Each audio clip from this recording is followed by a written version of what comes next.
The next step is to prototype the Minimalist wallet. In this course I'll be teaching you what leather to use when prototyping, what thicknesses to use, what projects you can prototype, and prototyping the Minimalist wallet with Salamander. Without further ado, let's begin this course.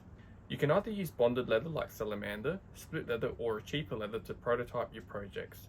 You want to avoid using high quality leather, as I can tell you from experience you will waste leather and certain leathers can be quite expensive. You also want to avoid using any soft leather, especially soft chrome tan leathers to prototype, as soft leathers can be more difficult to cut. In terms of the thickness of Salamander, there are a range of thicknesses from 0.4, 0.6, 0.8 and 1mm. I prefer to use 1mm thick in Salamander. If you can only find a thinner piece, that's fine. With split leather you can have thicker options of 1.3 to 1.4mm. 1.3mm to 1.4mm split leather will be fine to use. I wouldn't recommend having a split leather thinned by the supplier. Whatever thickness you can get, use that. Of course, avoid the extremes of having too thin or too thick split leather. If you don't currently have any split leather, Salamander or cheaper leather, as you watch this course, you can use high quality leather instead to prototype this pattern. As this pattern is small and doesn't require too much leather, and you can continue with this course instead of having to order split leather or Salamander, then wait for it to arrive. Just make sure you eventually get either split leather or Salamander because they will prove very useful and they are cheap as well. With these low quality leathers, you can prototype wallets, watch straps, key rings, pen cases, handbags, bags, briefcases and more. Split leather might be better to use for turned inside out bags, however you could try use Salamander. With the Minimalist wallet pattern, I'm going to use 1mm thick Salamander. What we're going to be looking for is that the pricking lines match in the corners.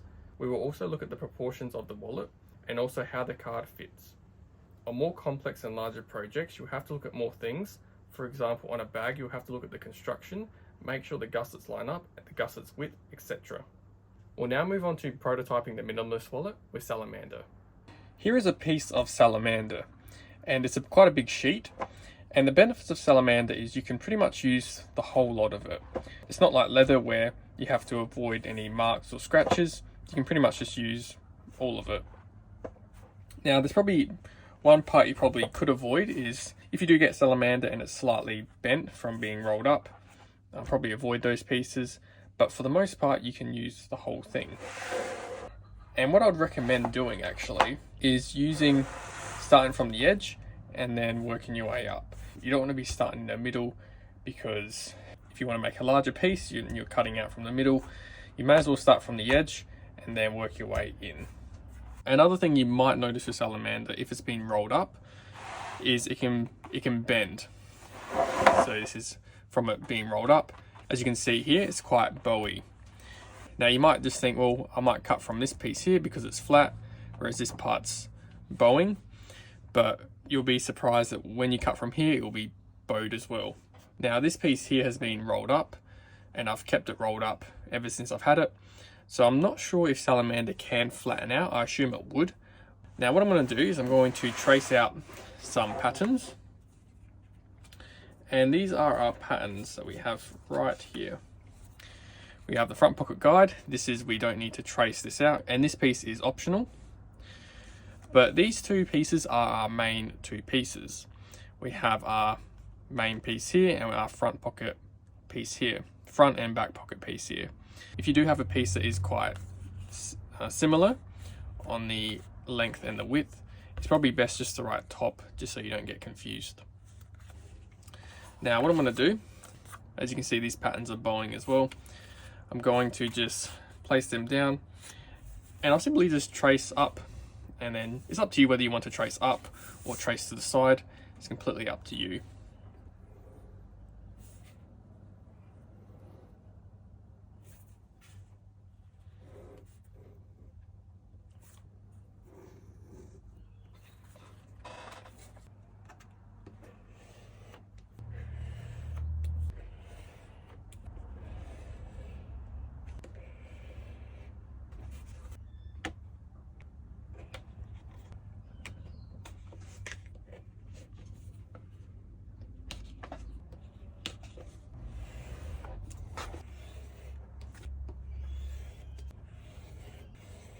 What I'm going to do next is I'm going to get an edge creaser and just edge crease the top of these pieces. The reason is this is what I would normally do when I'd be making this wallet.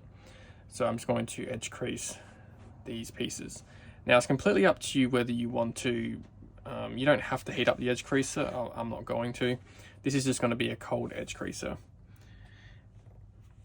And pretty much what you're looking for is just to get a defined crease. That's all. What we're doing with this is we just want to replicate what we would do if this was actual high quality leather. So and the reason is it doesn't have to be heated up is because there's no point of heating it up. In prototyping as well, you want to aim for efficiency, so you don't really need to do all the big fancy heat this up, etc. So this is mainly about efficiency. Just crease the edges with a cold edge creaser and that will be fine. The next thing we want to do is we're going to mark where these pockets are going to go, and the gap in between the front pocket and the top here is going to be 21 millimeters. So what we can do is we can either use our front pocket guide and making sure that this is 21 millimeters, because what can happen is depending on how you cut this out, sometimes you can not get a precise measurement.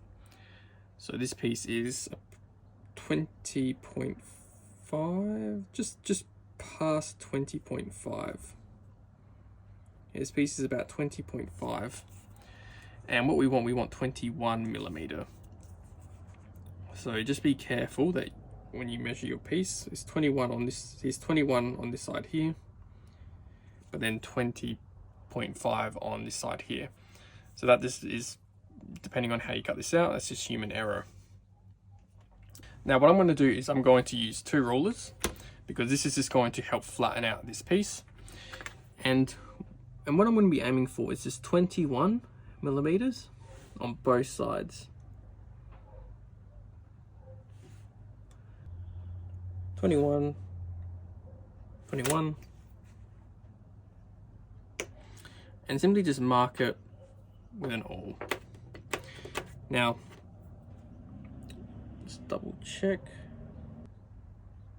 What I would recommend is try and keep the awl mark within a 4 millimeter line, within 4 millimeters, because with the trim allowance, that will just remove that line. It's not, obviously not much of a big deal if you go a little bit over, but it most likely won't be seen anyway. But you don't want to be obviously going way too far out. I just like to go within the 4 millimeter trim allowance line, because then it can be removed when we do the trim allowance. Then I'll do it on this piece here. Now, we're going to be bonding this to this and this to this. Now, I'm going to be using contact adhesive for this. And pretty much the main thing we're going to be focusing on is making sure that we go below that line on both sides. You don't need to scratch up the surface. We're not going to worry about that. What I'm going to be using is contact adhesive, and just apply it to this on 3 sides, and then on the 3 sides of that as well. And we'll be doing that to both of these, and then once they're bonded together, we're going to bond these together. What I'll do now is I'll switch these over to the glue mat. Now I'm going to be wearing gloves for this. I normally I like to wear gloves when I use contact adhesive, just because it's a lot better to not get contact adhesive on your hands. And this I'll be using a spatula. Now I got my crepe rubber here. If you notice any adhesive on your spatula, you can simply just remove it like this. I'm going to start off with these pieces first. Obviously, because they're bowing, it's just going to be a bit annoying to do. So what you can do is actually just flex these like that, just so it's a bit more easier. Just remembering the crease line is at the top here. And I'll start to apply the contact adhesive. Now, in regards to the contact adhesive, you just want to keep it, I'd say, about 7 millimeters. This will just ensure that you're applying the adhesive within the trim allowance, and also within the stitch line as well. So just about 7mm. You don't want to go too far in, because then the wallet will stick to itself on where the card will go. But if you do that, if you apply too much adhesive in, that's fine. We can use a bone folder to open up the wallet, but you just want to ideally just try and keep it within a 7mm line, so that covers the trim allowance, and that covers the stitches as well.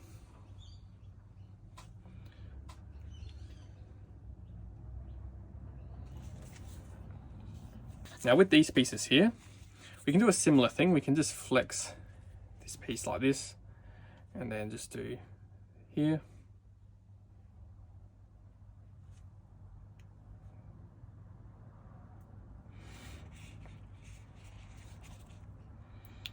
Now with this part here, you just want to see where you've marked that line. You just want to go up to that line. It's actually probably better to see it on this angle here, straight on. And then you can just go where that line is, and then just down. And if you had too much glue, you can just remove some of it and then spread it across evenly.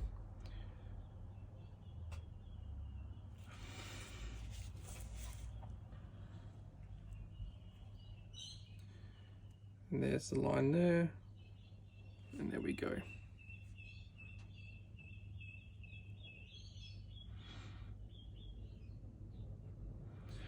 But this is a great opportunity to just learn how to apply adhesive.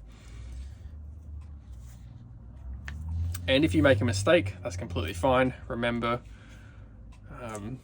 even though we are aiming for a high level of attention to detail with our leather goods, depending on the leather goods you want to make, of course, but it's fine if you make a mistake, because you're learning. And even myself, I do make mistakes.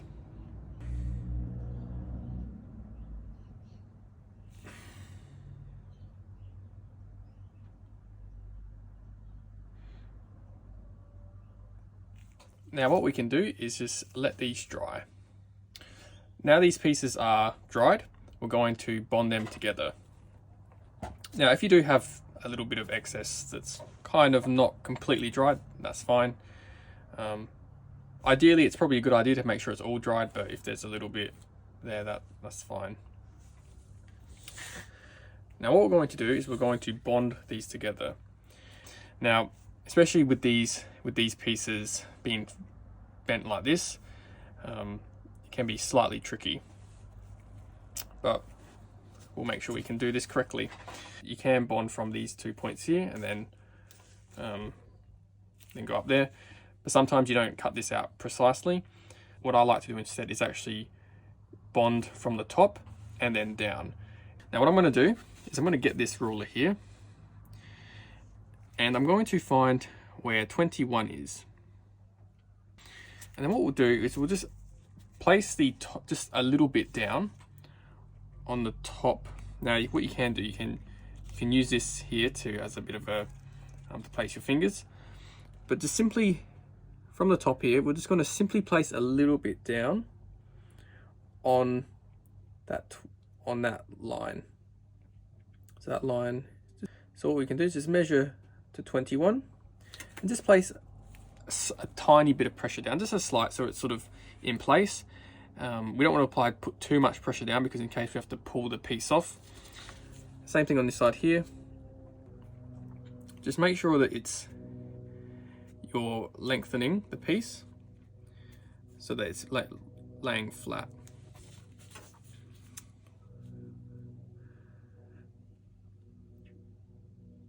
Now what we have, we'll place this down just gently.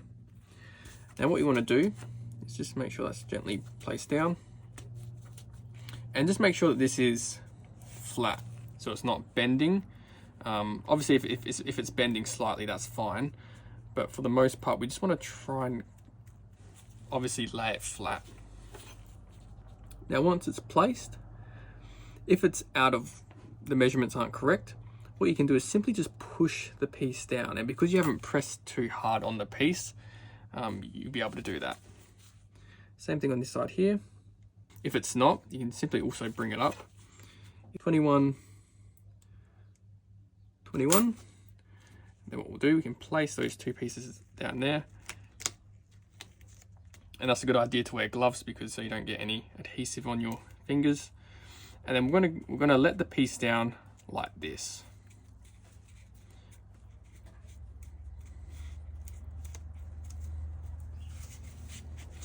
So I'm going to start from the top and then work our way down, and then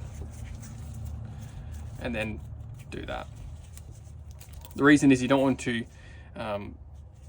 for example, as you can see here, the pieces aren't aligned correctly as we bonded the piece down. If you bond here, here, and then you here, and then work your way in, if the piece is a bit too, for example, this piece wants to hang off the edge, when you get to the middle here, it will be obviously a bit more difficult to flatten down and then get a nice smooth edge. As you can see, this piece is not completely straight, but that's completely fine because we're going to remove it with the trim allowance. But ideally, you want to aim for to get your pieces directly straight, but if you don't on the prototyping stage, that's completely fine. Now, once you're happy with that, what we can do is we can let this piece down.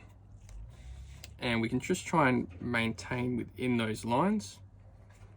Maintain it. And once that piece is down, you can then move on to the opposite side.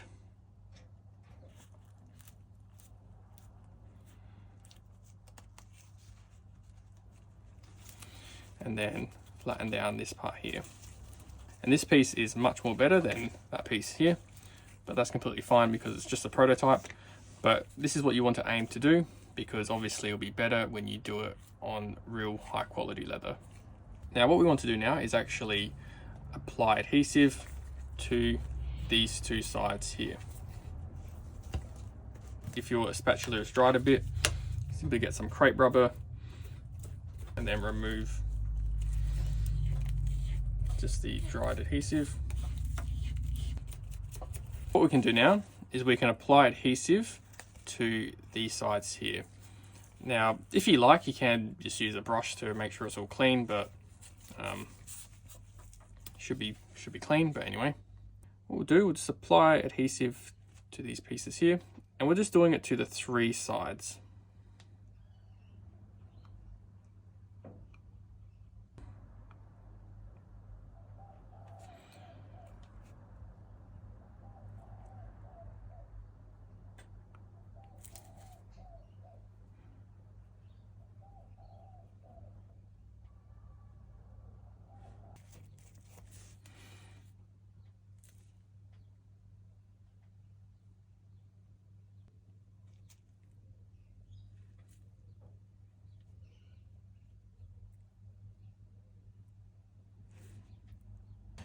Now what we've done, and again, we'll let these dry. What we're going to do now is bond these together.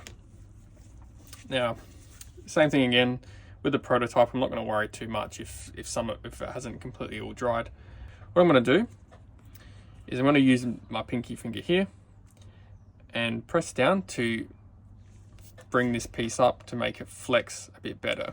I'm not sure if you can see very well, but want to flex this piece up by having our pinky on this piece here. But what I want to do is simply just bond the top piece first. I'm bonding the left side first, and then bond the right side. And we want this to be completely even. There's not going to be any trim allowance at the top, so we need to make sure that the top is lined up as best we can. And once that is, same thing again, just simply don't have them completely bonded together too tight, but just enough that they're bonded together, but enough where you can actually unbond them if you need to. So as you can see on this side here, you can see there's only it's only slightly bonded. So if we need to remove it, we easily can. I'm then going to apply some pressure here to flatten out the piece to make sure that it's even. And then we're simply we'll start with this side first. I'm going to simply just let the piece down, and we're just going to angle it so that it is both the edges line up.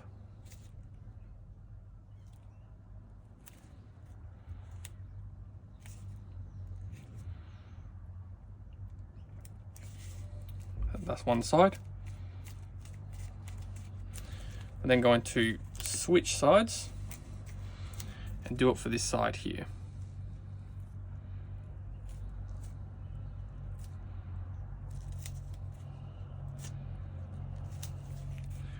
Bring that down,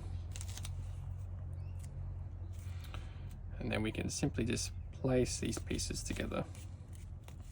Here's our piece bonded together. Just make sure that it's completely bonded. Just go over it again if you like. But there we go, there is our piece bonded together. Now the next thing we can do is we can do the trim allowance on this piece. Normally, if I was to make a wallet, I'd probably let it sit for a bit, just to let the adhesive dry a bit. I tend to find that if you do the trim allowance too quick, you can kind of see the adhesive a bit dry on the edge. So it's just best, just in my opinion, just to let it sit for a little bit, about 10-15 minutes, a bit more if you want, but it doesn't have to be overly too much. Now what we want to do is we want to do our trim allowance, and what we're going to do, we're going to focus on this piece here. We're not going to focus on this piece here if this piece is off the edge slightly. Now we want to just focus on this piece here. So we're going to go 4mm here, and we want to see where this piece is on this side here. From where I'm sitting, I can just look down to see where that piece is, that second piece, and just measure 4mm. If the top piece here is hanging off the edge, that's completely fine, but we're just going to focus on this piece here as it goes all the way down. So what we want to do is simply just do 4mm trim allowance.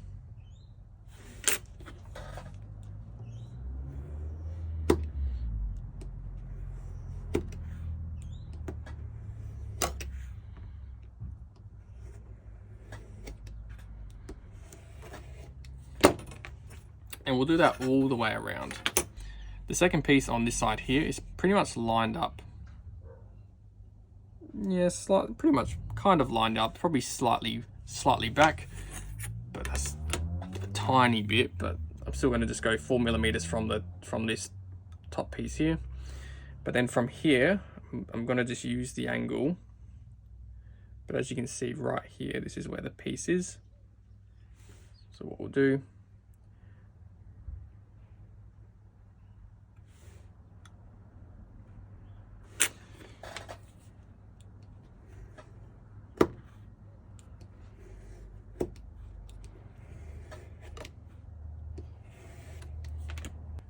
the second piece here is right here, whereas the front pocket is quite this way.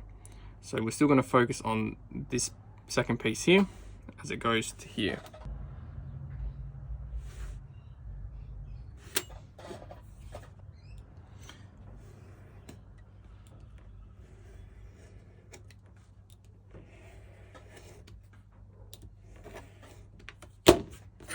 The next thing we're going to do is just get our edge creaser, and we're going to crease around the edge. If you want, you can do it to both sides, but I'm just going to do it to one. And because we're going to use this just to simulate pretty much what we're going to be doing when we use our pricking irons, when we're making this with high quality leather. So it's a good idea to actually crease this if you use an edge creaser. If you use a wing divider, you can just simply use a wing divider. But I'm just going to use an edge creaser. And yeah, once you're happy with the crease line, you can see it clearly. As you can see, because the edges have dried quite nicely here, you can see it's quite nice. Whereas where we had that dried bit that hadn't fully dried, you can kind of see it right there. So it's a good idea to make sure that your adhesive is completely dry, but you know, it's fine with a prototype.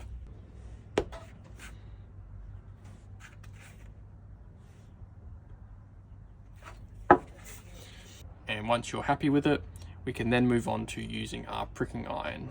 Now, from your point of view, you probably might not be able to see the crease line very well, just because it is Salamander, and because I haven't used the hot edge creaser. But you'll be able to see this much more easier in course 10. But what we want to aim to do is have the tooth, especially the top tooth, about 1 millimeter from each of the crease lines, both at the top and on the side. What you can do start off with, you can actually just mark it just to see where the pricking iron will be. And once you're happy with that, get your mallet. We're then going to go tap, and then we're going to go through.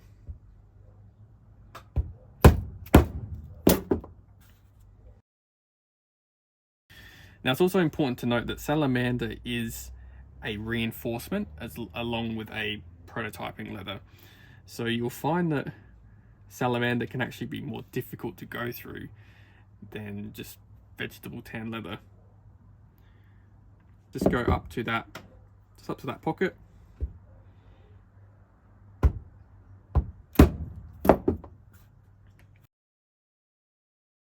Now what we want to do is we want to go from here and then continue the prick marks all the way along.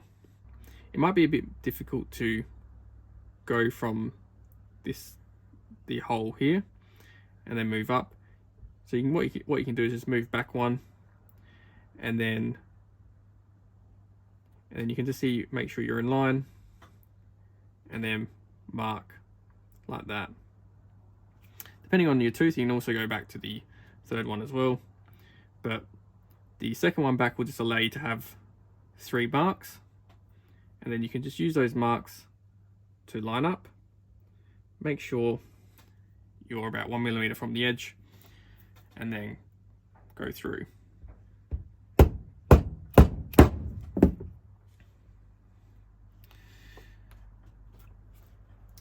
Another thing as well, what we can then do is we can then switch to the 10 tooth. Now the 10 tooth is going to, with the 10 tooth, it's going to be, obviously it's not going to go through as easy compared to the 5 tooth. So you just have to apply a bit more pressure with the hammer.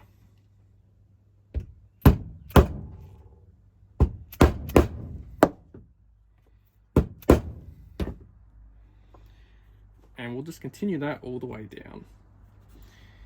If you can't get all the way through, that's fine. You can use an awl. You just want to make sure that you're maintaining a straight pricking iron. Don't have an angled pricking iron as you hit. So don't hit and then have go on an angle and then hit down. Just try and focus on a straight pricking iron. As we get to the corner, we can just see where the tooth will end up. That's too far. We'll move back. And then we can simply just mark with the pricking iron and then move back one.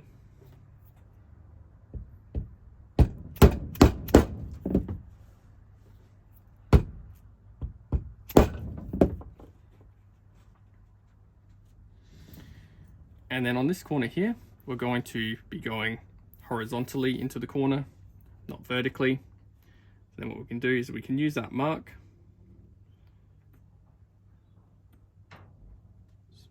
Make it a bit more, there we go. Let's make it a bit more pronounced. This is what it looks like so far. So as you can see, with the tooth here, it hasn't cut into that piece there, and that's exactly what we want. So we're inside the crease line here, inside the pocket here, and then in the corner we want to make sure that the tooth is going this way into the corner. And as you can see, we're nicely in that corner. And then what we can do is we can then mark with our pricking iron just to see what it will look like. And then when we're ready, we can go through.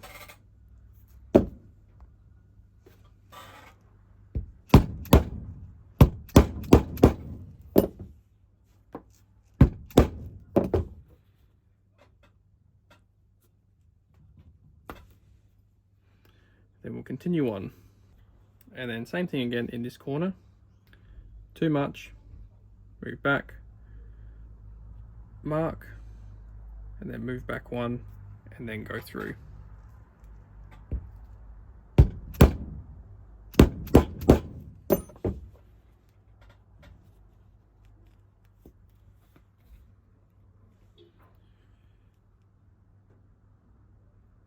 Same thing again.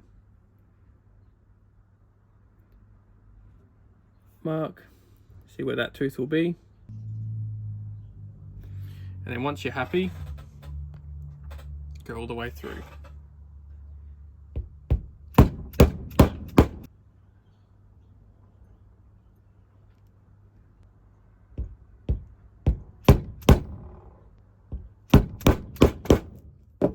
Now when you get to this piece up here, you can just use a pricking iron, just go back to the second hole, mark where the pricking iron is going to go, and then you can just use that and go through. And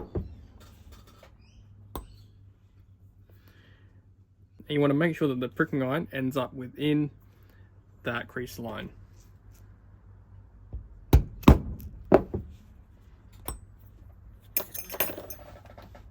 And there you go. The next thing you could do, if you like, is you can get your edge creaser, and on the opposite side, where it hasn't been creased, you could just edge crease the edges just to see how well you did with keeping a straight pricking iron.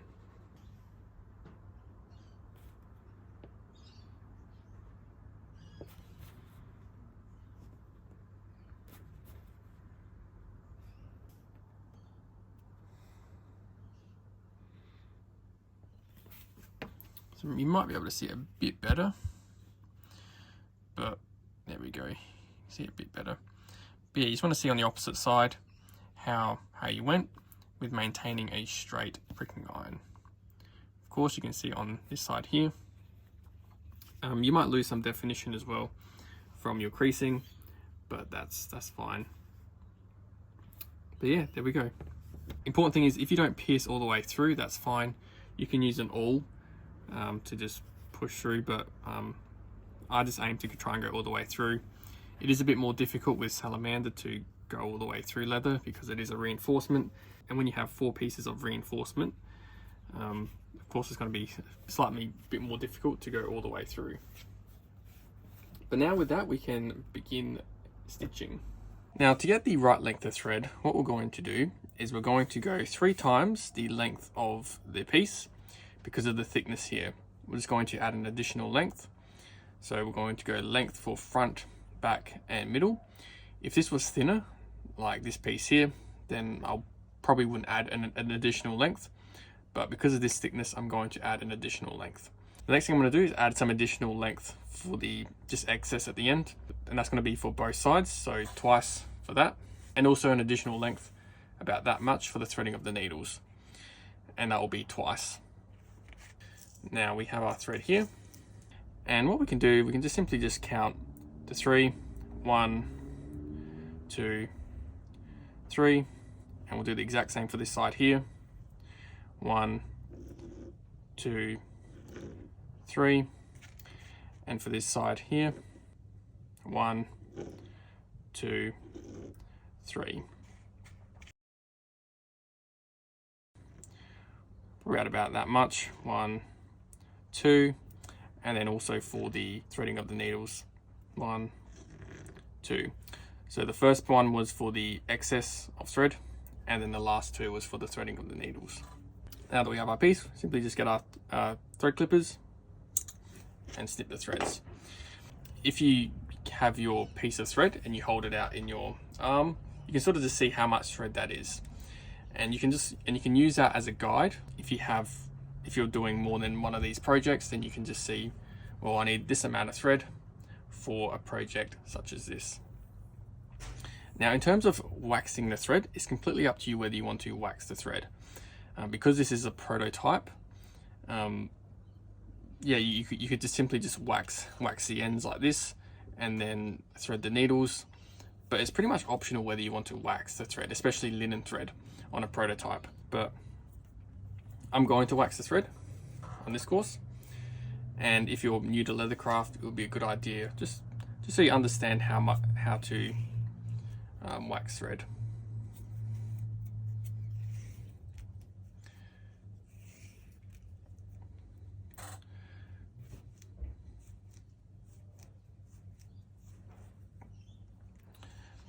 Now after you've waxed the thread, you can simply just get your thumb and forefinger and just pull the thread through, and this will just remove any excess, and it can also just even the wax on the thread. Next thing we can do is get our needles, and we can just thread the needles.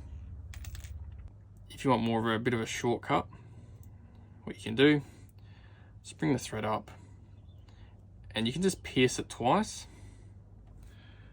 What we're aiming for is to pierce it roughly in the middle.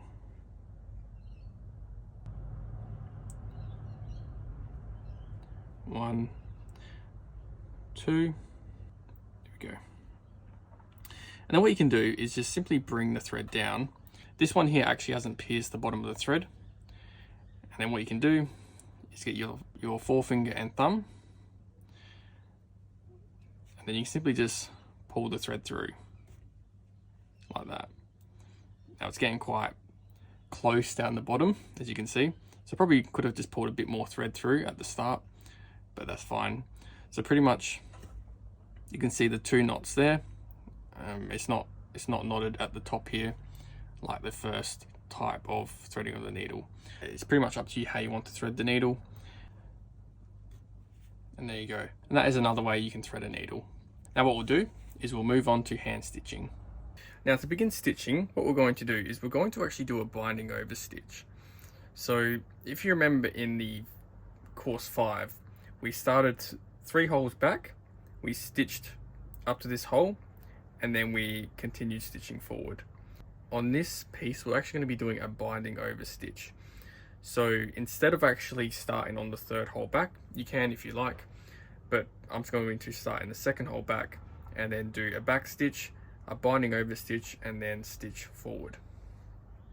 Now if you do have some trouble with how far your pricking iron went through, because of course this is a reinforcement leather as well as a prototyping leather, so if you do have some struggle, you can just use an awl if you like. If you're using stitching chisels, you probably don't have to worry too much. It's just mainly if you're using a pricking iron. We're going to start in the 2nd hole back. Simply get our needle, and we're going to go through. I might actually just open these holes up with an awl, just because we are going to be doing some back stitches.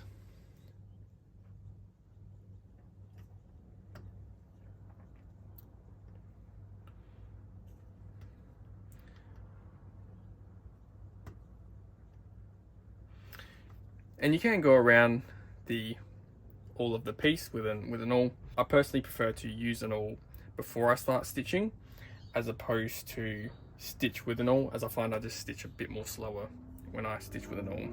Now what we're going to do is we're going to get our needle, and we're going to go through the 2nd hole. We can even up the needles, and then we can even up the threads. Now if you don't have enough room to pull the threads up, you can either just pull the threads this way, but yeah, it's completely up to you. Now we're simply going to just stitch how we normally would, and that's just going to be like a normal back stitch.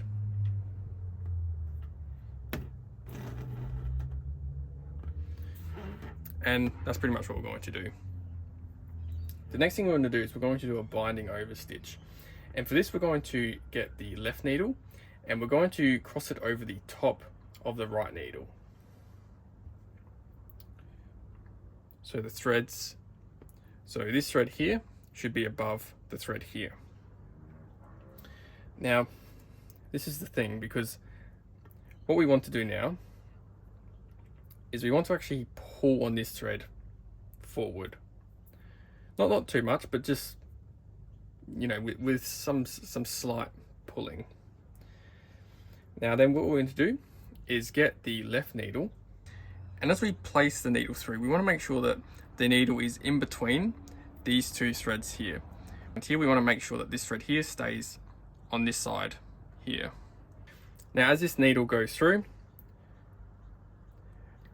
We also want to make sure that we're having this thread here on, let's pull this back. Just want to make sure that this thread here stays in front of this needle. Go through. Then what we want to do is get this needle here, making sure that this thread here is above the thread here.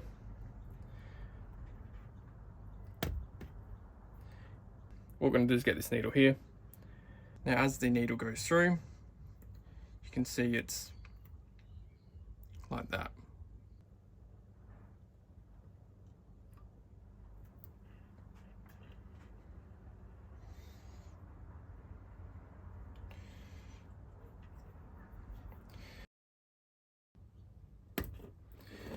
As we pull through, this thread here goes above and this thread here goes below.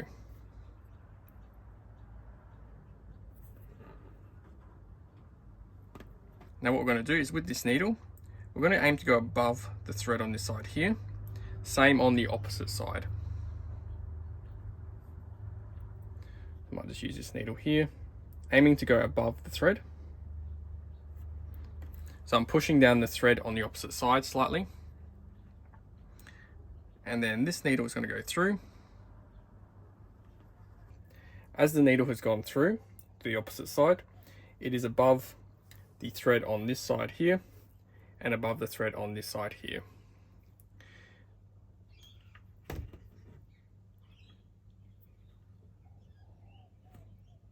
As you can see, the needle is above the thread. And this is pretty much where we're going to just stitch like we normally would. What we'll do, we'll cast the thread.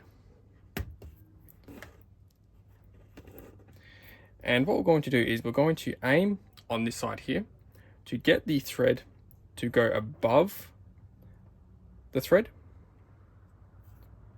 And same on the opposite side. And if you struggle, just simply use your needle to help that.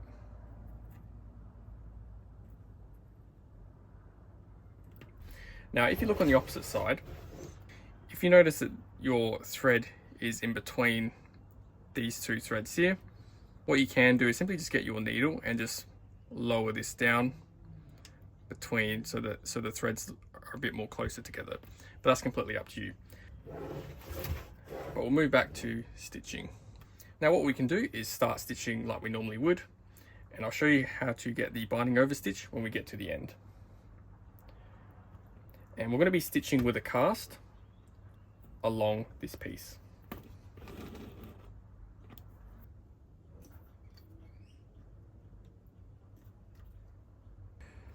Now what we're going to do is for the binding overstitch, we're going to cross these over like this.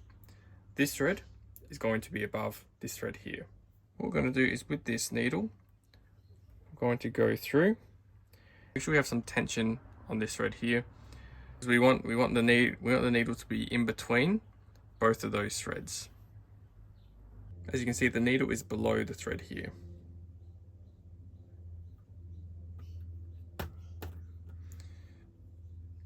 And what we're going to do, so we're going to aim to go below the thread here. And if we look here, the thread is below the thread here. Just make sure that it's going in between the threads. You can pull on these slightly just to make sure that these threads here don't go in front of the thread there. So you want the needle to be in between the two threads.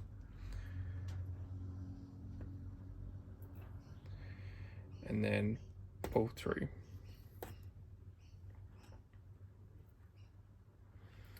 Now as you pull through is this top thread here to lay here, and this bottom thread to lay there.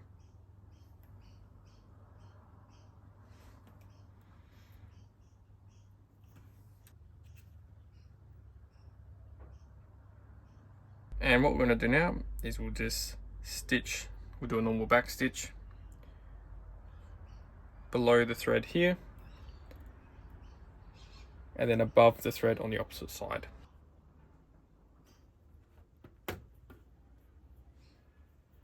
Aim to go above the thread.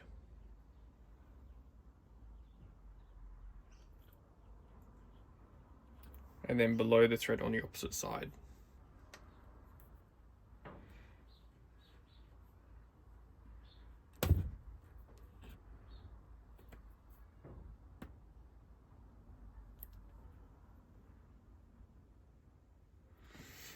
And there you go. And what we can do now is we can snip these threads, and then we can just snip these threads. I'm not going to use any PVA on these.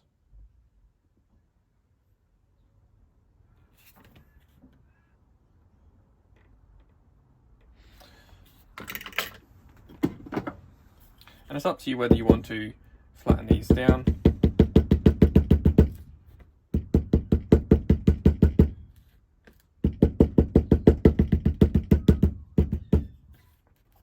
Here we have our prototype. If some of your threads aren't perfectly aligned, you can simply just use your finger to align them better. But here is our prototype. Now the next thing we're going to do is we're going to trim these edges. And I like to use a utility knife for this. And what we're looking for is where these lines intersect, where the crease line intersects, simply just get your utility knife and cut down.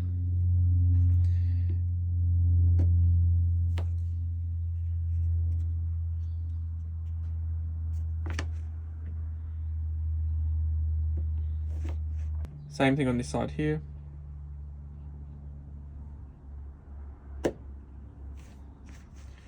And then I'll just take a little bit less off.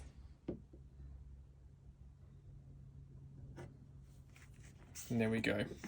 If it's not completely straight on both sides, for example, if it's angled like that, you can always just go back over it, just to make it a bit more straight. Or you can just take it to the edge of the desk and just get those lines to be more straight.